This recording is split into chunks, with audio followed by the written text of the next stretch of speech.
And that's what I really wanted to just jump on and just run a stream. I was like, I can go through and do the video, edit it all out and everything like that.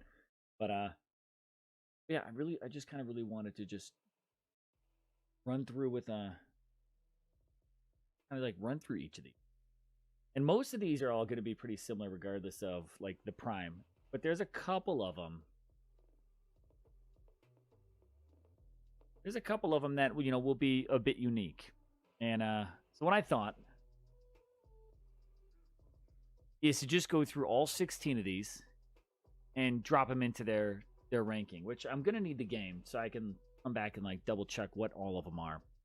There's a few of them that like I know right off the get-go like jump up into the S part right away. And I definitely think one of those. Like, right, we've got the active charging, armor regen, combat ready, continued effect, like go through all of these. And let's just run through it one at a time here, right? Active charging. So there are 2 charging perks. There's active charging. This one here, active charging, it gives you 10% ability charge speed, right? It boosts it by 10% while you're dealing damage. And then there's 10% to the ability passive charge time. So it slows it down in the background, speeds it up while you're doing damage.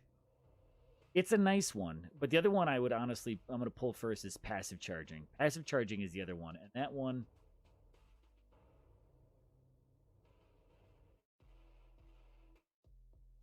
passive charging runs through, that's 10% to the ability passive charge speed, so in the background, right? And then 10% to the ability charge speed while dealing damage. I kind of want to put the passive charge up at the S rank. And active charge at A. And here's why. This is why I would rank it this way. And I might change. We'll see. We'll go through it. But passive charging in the background, like that means your ability is always boosted 10%. With active charging, you have to be dealing damage in order to get that 10% boost. So if you're not, granted, you may always, be doing quite a bit of damage, but any moment that you're not doing damage, you're not getting that 10% boost. So I would put active charge. It's a great perk. Awesome perk. If you don't have passive charging. But the moment you get passive charging, I'd swap them out. That would be me. I'm going to stick to that for right now. Precious, I see you say, active charging is the best. I'm going to disagree. Active charging is one of the better. Passive charging is the best when it comes to those two. May not be the best ability, but out of those two, for sure. We'll see. Now, let's go to the next one. Armor Regen. Armor Regen is a hot perk. This is the only way that you can get your armor to regenerate. For that reason, and that reason alone, I would put it at an S. Now, there's a drawback to Armor Regen. Now, you get, what is it? It's 125 armor points over 2.5 seconds. So here's the deal. Is if you're in intense gunfights, sometimes 2.5 seconds is survive or don't. If you're losing a lot of your gunfights, this armor regen is not going to change the game for you. I'm just going to put that out there. But armor regen right now, it's the only way in Battle Prime to actually heal up your armor. For that alone, it's an S tier perk for me. And the nice part about armor regen, unlike active charging, it's not damage based. This can happen over let me get my words here. While doing anything that earns your team victory points. So it's capturing a points, it is getting kills, all those kinds of things. If it's helping your team, if you're doing something that helps your team win, you could end up triggering your armor regen. So I don't know. That's a good one. Let's take a look at the next one here. I guess while we're talking ability, I'm going to actually jump over here to continued effect. Now, this is going to be a little bit different depending on your prime. But they pretty much all follow the same effect. You get a 12.5 boost to either the duration or the radius. If it's things like poison, vision, blast, shock, I think they all go in the same route. That it's 12% to the radius of what they can affect, which is pretty good. But there's a drawback to almost all of them. I say almost all of them because I don't know if this is a typo or if this is quite real, but almost all of these perks, if it's which is usually the very last one, if it's continued effect, this is Vityaz. If it's Epicenter for Blast, which I've got up on the screen, I'm going to transition over. Almost all of them have a negative, a minus 5% to the damage or, maybe to the amount of damage they can take, whatever it might be. Blast, however, is the only prime that has 2 positives. Go in there and check it. Blast has a positive 12.5% to the radius and a positive 5% to the damage in that area. Now, if we just compare that, let's go over to Vityaz, who we've got the screenshot here with the continued effect. Now, you can see his is 12% to the ability effect duration, and then minus, okay, well, this one's a 4% instead of 5%. 4% to the ability charge speed. But if we run through this, go to Shock. Take a look at the very last skill. Danger Zone. Minus 5% to the ability duration. 12.5 to the radius. Let's go to Vision. Just do another one. Which one do I have it on there? Not that one. The Danger Zone. 12.5 to the radius. Positive. Negative 5% to the duration. So, I don't know. But continued effect or Epicenter, whatever it might be, these are good ones. I would also rank this one here as an A tier perk. Just going to toss that out there. Now, I think a lot of these other ones, they're not all going to end up in B and below, but a lot of these other ones are going to depend on a little bit of how you play your game. I'm an aggro player. I rush. I like getting to the enemy spawn as often as I can. May not survive long, but I'm always moving that direction. If there's red on the radar, I'm moving towards it. I don't sit back. I don't play the corner peek and just wait there for someone to come out. I'm full charging around those corners. The enemy there, I'm working my way through it. Like, that's just how I go with it. So this is going to depend on how you play your game for, I think, a lot of these other ones, and also how comfortable you are with a lot of these other ones. But let's run through some more of these here. I'll just go down the list. The Combat Ready. Combat Ready, I'm going to say, honestly, it's not a bad perk. This is where you get 12 extra magazines per weapon. If you don't die a lot, you might run out of bullets. There are plenty of times where I've gone 19, 20, 23, and 0, or even 1, and I've run out of my bullets on my main weapon. But then I've always had my secondary. I've never really been in a situation where I ran out of both. I shouldn't say never. I've been there, but it's rare. For the plain reason that I don't think that you really run out of ammo that much to where you're like, yes, I need a perk in my slot here. If you don't have a lot of perks unlocked, I put Combat Ready in there.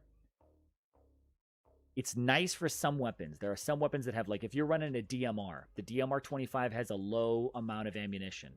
Not too bad. Other ones don't need it all that much. There's value, but it's not the most beneficial. For that reason, I'm going to actually put Combat Ready at a B. Now, there's a couple of these I honestly could just start running through, but let's talk about Effective Respawn. Effective Respawn is 12.5% increase to the invulnerability time after respawn. That would be pretty nice if you're doing things like the Mad Rush, you're doing the mini dom kind of games. That little extra duration where you're invulnerable might not be all that bad. The trick with this one here is it's after respawn. There's a place it could sit. Right now, I'm going to tuck this into the C tier. Part of me wants to bring it down to the D tier. But for the fact that if you're playing a game like Mini Dom, that extra invulnerability honestly could help you here or there. Again, it's one of those situations, if you don't have a lot of perks unlocked, might not be that bad to toss it in there. Emergency support. Let's go to this one here. This actually has multiple different perks. I'm going to transition over. 12.5% to the reduction of ADS transition speed, 12.5% boost to the reduction of weapon reload time, 12.5% boost to the reduction of weapon switch time. But here's the catch. This is only effective while your prime's health is less than 250 HP. I'm going to be pretty honest. If I'm getting down below 250, there's a good chance I'm probably not going to make it out. Just again, because I'm quite a bit more of an aggressive player. Like, if I'm getting down that low, I probably made a bad call already, and I've rushed in. For the fact that it can really help you in those binds, I'd maybe go C, but I'm leaning towards D here. But for right now, just for the fact that, you know, there's a lot of times where you can end up in that bind and you need that quick switch. You need to get ADS. 3 perks, 3 positive perks at 12.5, 12.5, 12.5. I'm going to drop this in at a C tier perk. I'm going to do it. I might change my mind later, but I'm going to drop emergency support in at C tier.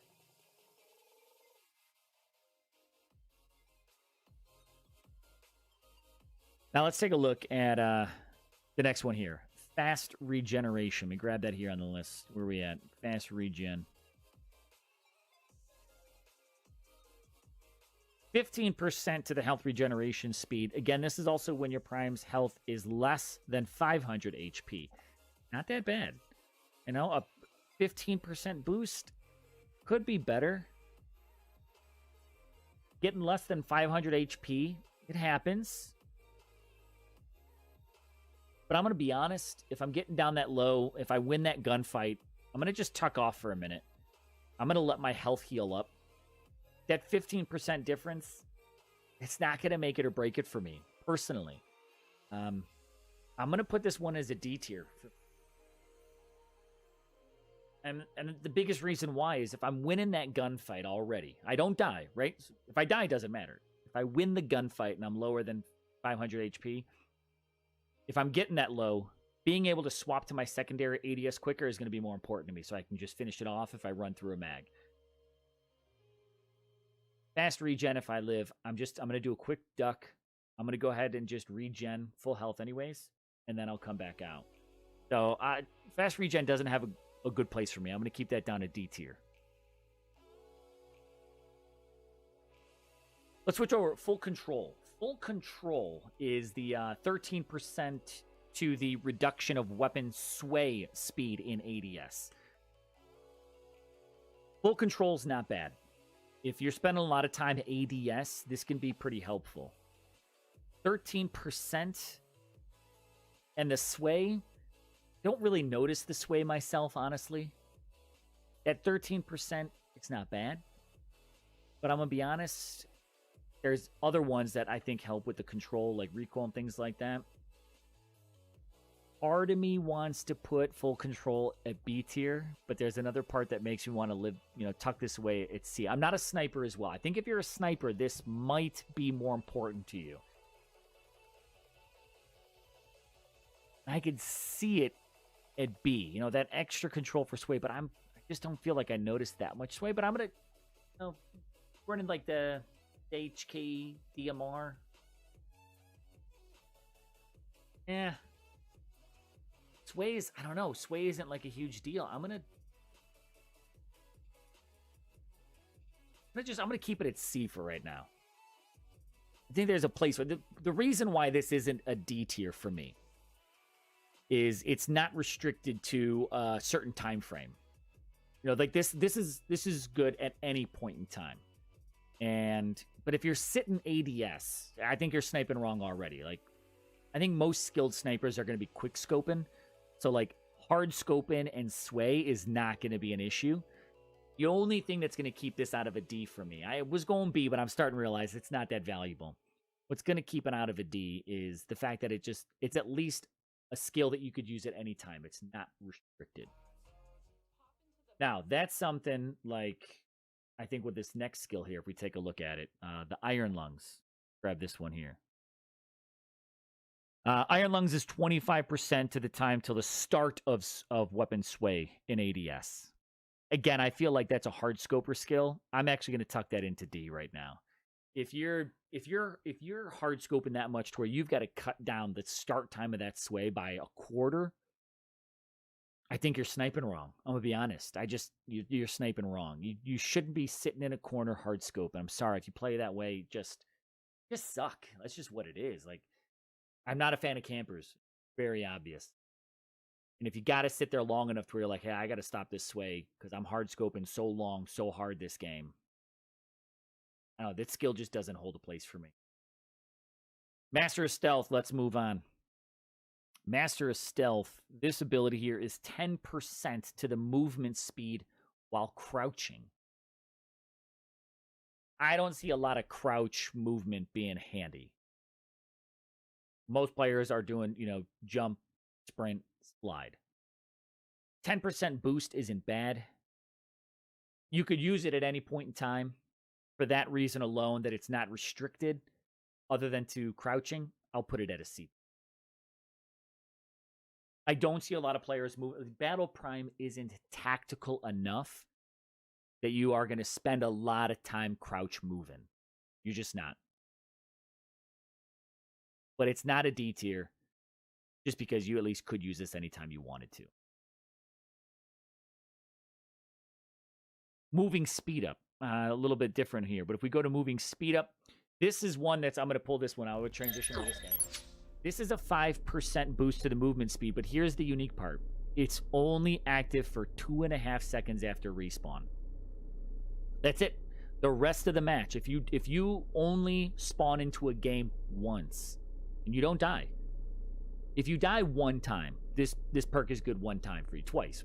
Initial spawn in, and then respawn. The fact that this is going to take up a slot that any other skill could, and it only serves you a purpose once you respawn, it's useless to me. That's going to go into the D. Unless you're going in and dying a lot, if you're dying that much to where this perk is used all throughout the match, I could see this. I could see it being there in mini-dom. But honestly, it only helps you out after you die. And that's... I'm at 2.5 seconds afterwards.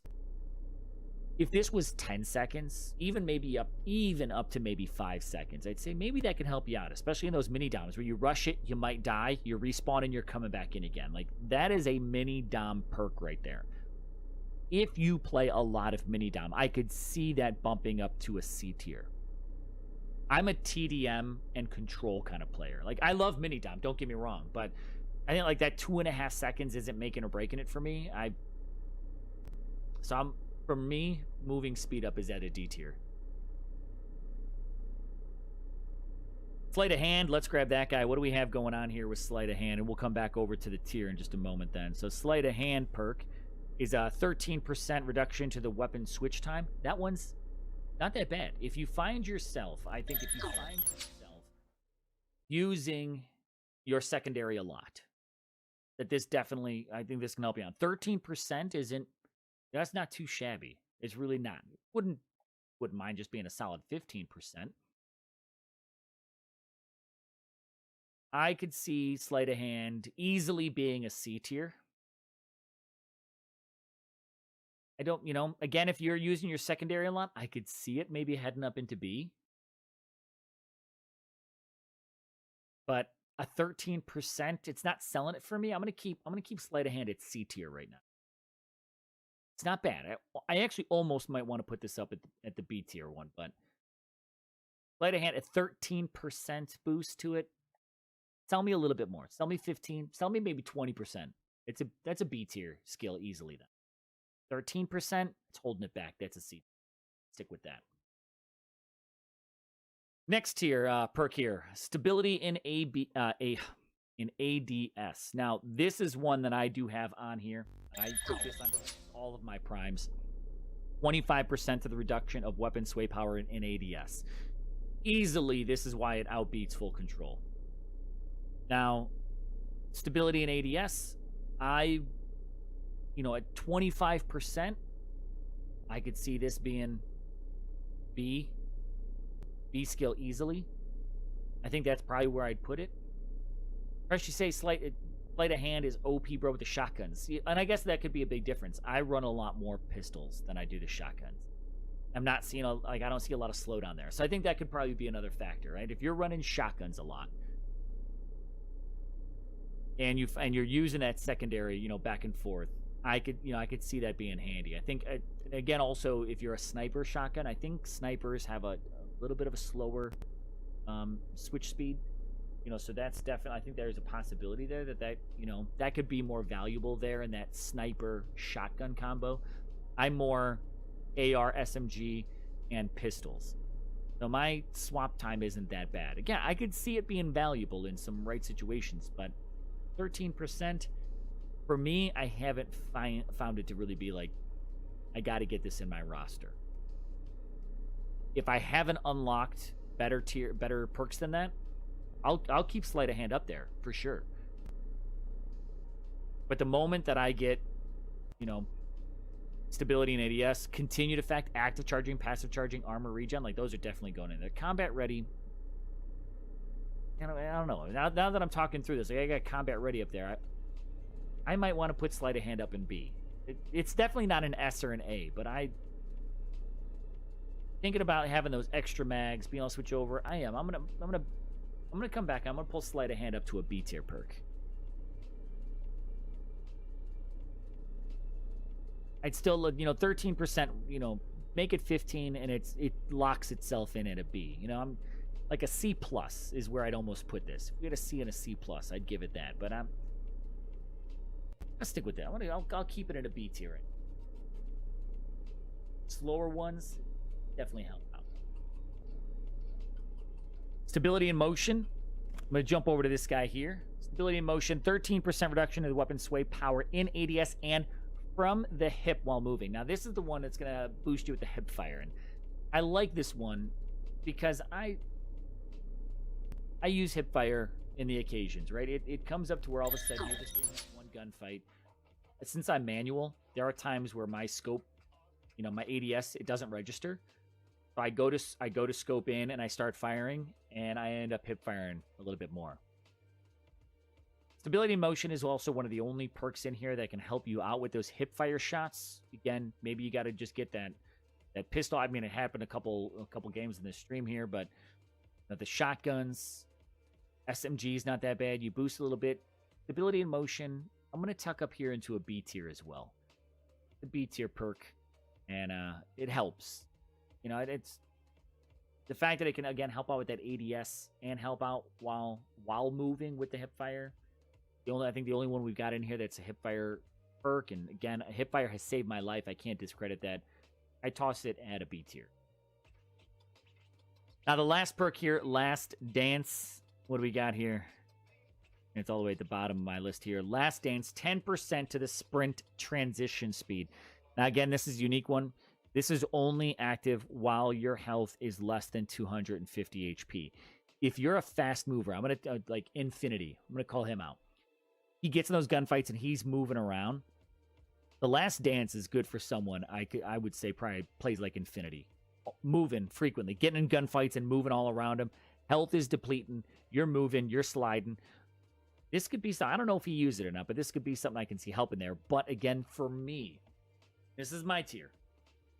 The fact that this is only active if your health is less than 250 HP. And I got to think to myself, how many times is my health less than 250 HP? And, so for me, I'm going to put this as a D tier. It could be better for some. It's a D tier for me. And that's, again, it's purely for the fact that there's value in it. But if I'm playing and I'm getting down low health, that little extra sprint, normally I'm going to slide out a little bit more, do a quick slide transition out, recover a bit of my health. I'm doing some damage, I'm doing some points, I'm regenning some armor anyways. That would probably be the way that I'd build it out.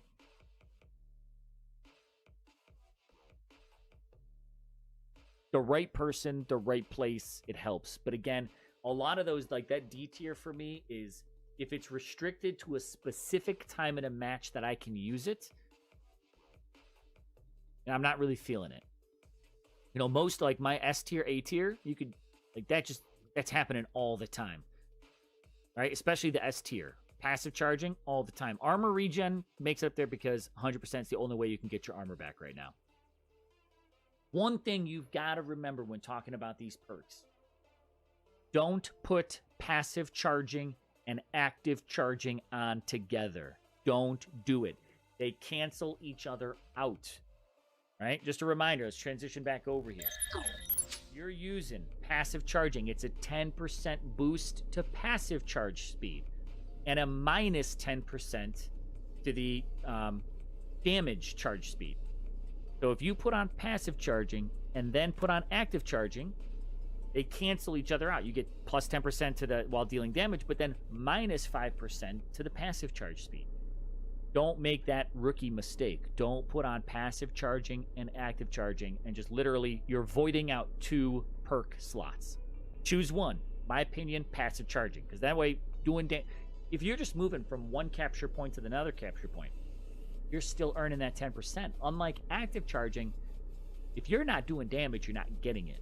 Still a great one. It's a great one, but it's not better than passive charging. Don't put them on together. So that's my tier. Passive and armor, S tier. Active charging, continued effect. I mean, I don't know, there's even, I don't know. I mean, there's a part of me that would almost put continued effect up at S tier.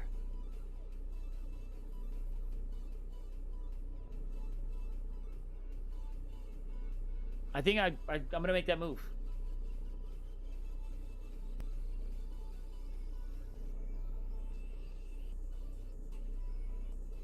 I think I'm going to go passive armor continued are our S tier.